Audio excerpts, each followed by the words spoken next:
اعوذ باللہ السمیع العلیم من الشیطان اللعین الرجیم بسم اللہ الرحمن الرحیم۔ مفعول بہ کے عامل کو 4 موارد میں حذف کرنا واجب تھا، ان میں سے ایک مورد سماعی، باقی 3 قیاسی۔ تو قیاسی ایک مورد آپ کو بیان کر دیے، تو ٹوٹل 2 موارد آپ کو بیان کر دیے۔ آج تیسرا مورد، اس کی عبارت ہم پڑھتے ہیں۔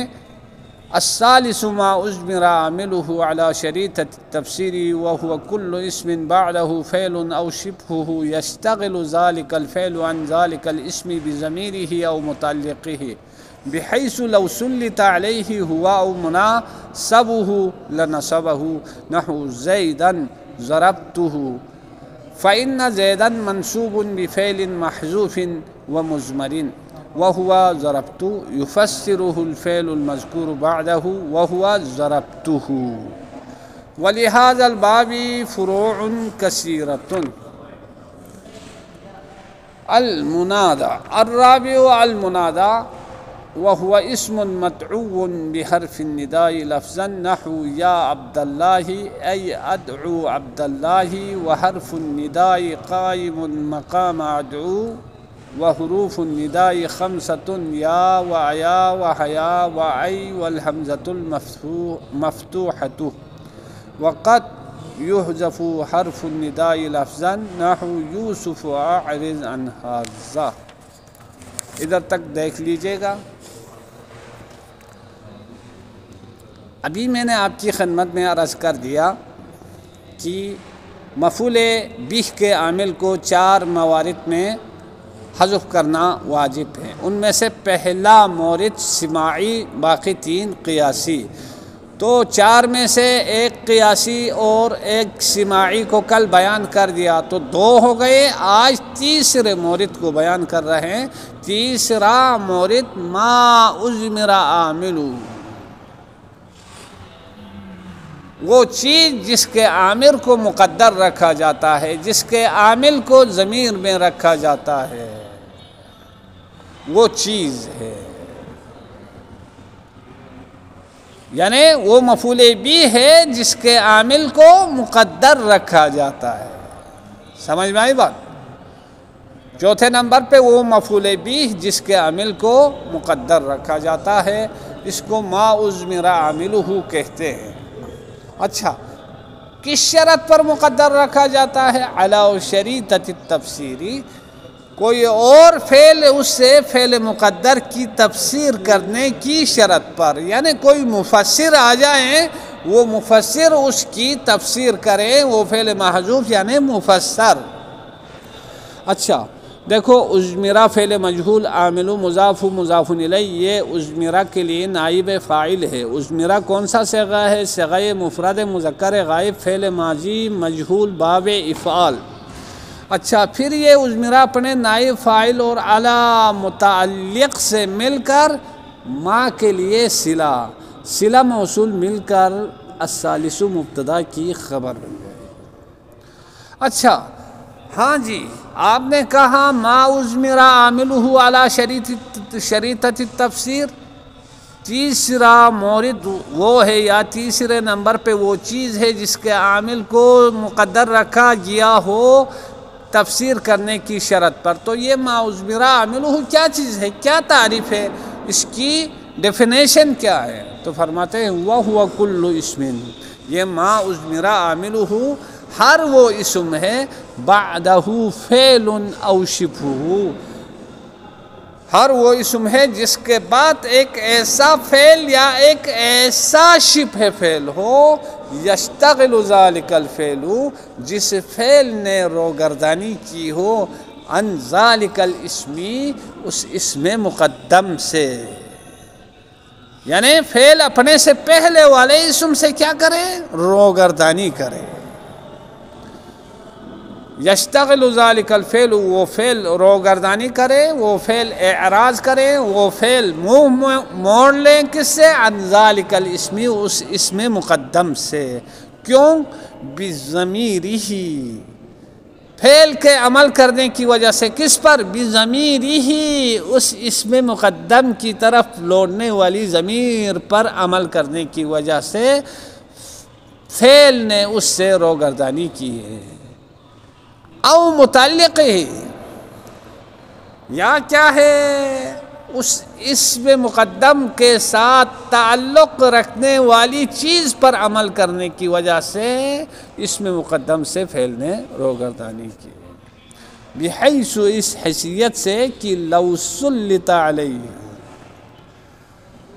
اگر اس فعل کو مسلط کیا جائے علیہ اس اسم مقدم پر، اسم مقدم پر اگر مسلط کیا جائے علیہ اس اسم مقدم پر ہوا اس فعل کو، او مناسبہ یا معنی فعل کو، مناسبت فعل کو مسلط کیا جائے، اس پہ رکھا جائے، تو لنصبہ ہر آئینہ وہ فعل یا شبہ فعل کیا ہے؟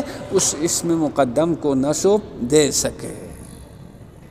سمجھ میں آئی بات؟ تو پھر عامل کو حذف کیا جا سکتا ہے۔ نحو جیسے، مثال میں آپ کو سمجھ میں آئے گا، ایسے نہیں آئے گا۔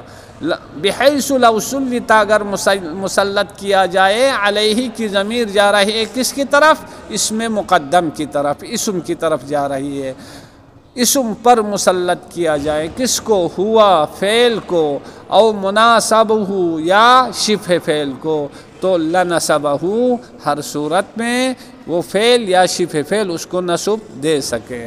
نحو مثال کے طور پہ زیدن ضربتہ۔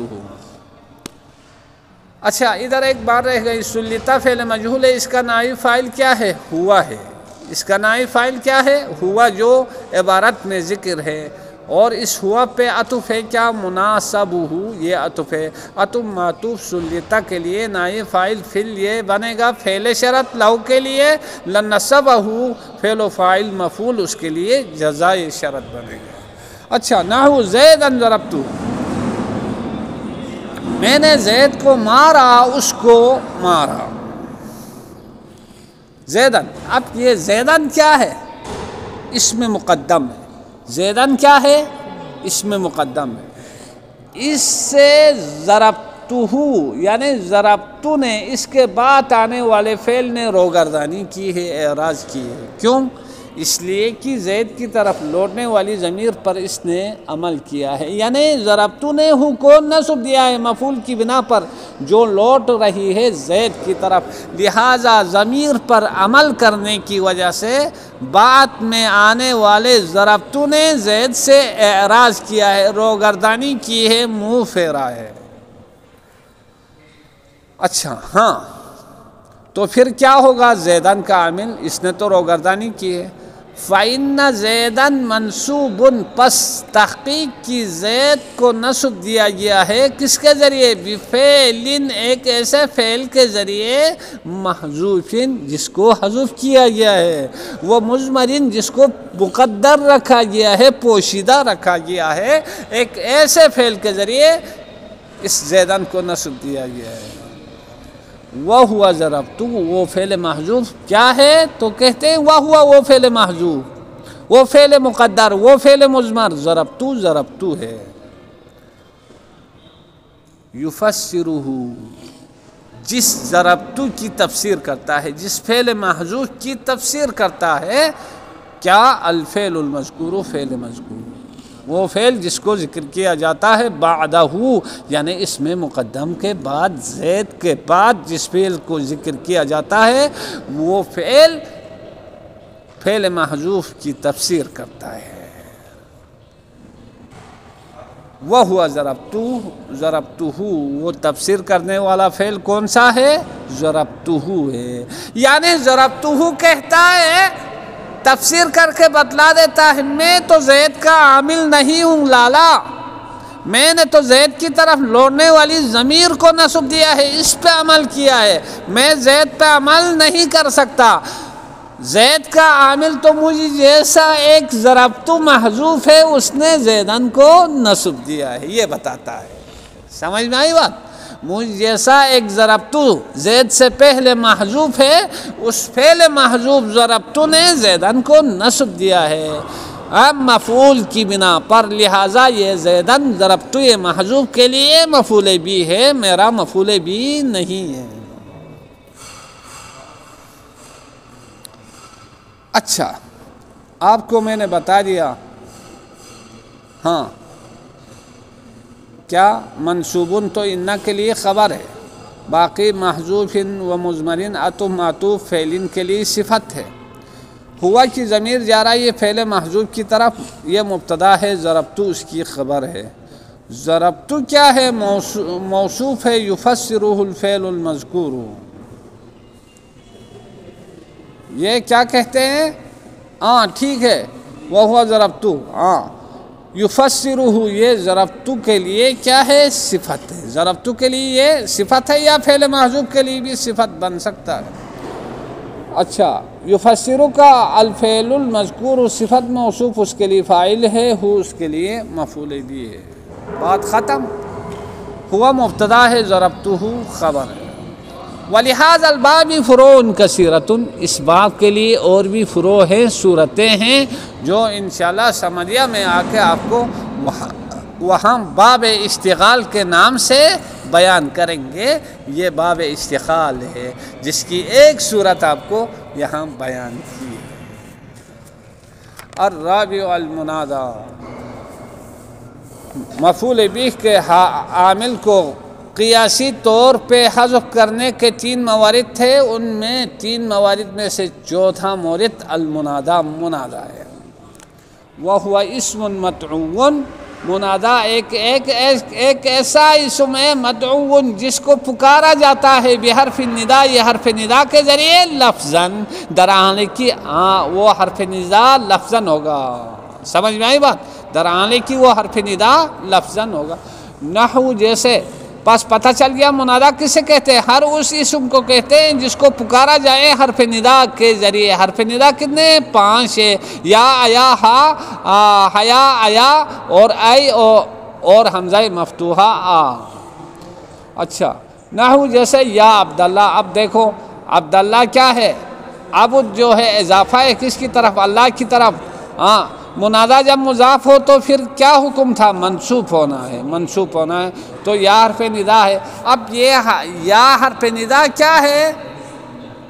اے ادعو عبداللہ، اصل میں تھا میں عبداللہ کو پکارتا ہوں، اے نے آ کے بتلا دیا، یا کی جگہ میں ادعو تھا، ادعو کو حذف کر کے اس کی جگہ میں یا کو رکھا ہے، تو عبداللہ یہ کیا ہے؟ عبد مضاف، اللہ مضاف الیہ، یہ منصوب ہے، مفعول بھی ہے، کس کے لیے؟ اتو کے لیے مفعول بھی ہے، اتو عامل کو یہاں سے حذف کر دیا ہے، فعل کو حذف کر دیا گیا ہے۔ وحرف النداء، اور حرف ندا قائم، قائم ہے مقام اتو، اتو کی جگہ میں، تو حرف النداء یہ مضاف الیہ مبتدا، قائم اس کی خبر ہے، مقامہ مضاف، اتو مضاف الیہ، مضاف الیہ مل کر یہ قائم کے لیے مفعول فی ہے۔ وحروف النداء 5، اور حروف ندا 5 ہے، ان میں سے پہلا یا ہے، و ایا دوسرے نمبر پہ ایا ہے، اور و حیا اور تیسرے نمبر پہ حیا ہے، و ای اور چوتھے نمبر پہ ای ہے، والحمزۃ المفتوحۃ 5ویں نمبر پہ حمزہ مفتوحہ ہے، یعنی عبداللہ ہے۔ وقد یحذف حرف النداء، اور کبھی کبھار حرف ندا کو حذف کیا جاتا ہے لفظاً، از حیث لفظ اس کو حذف کیا جاتا ہے۔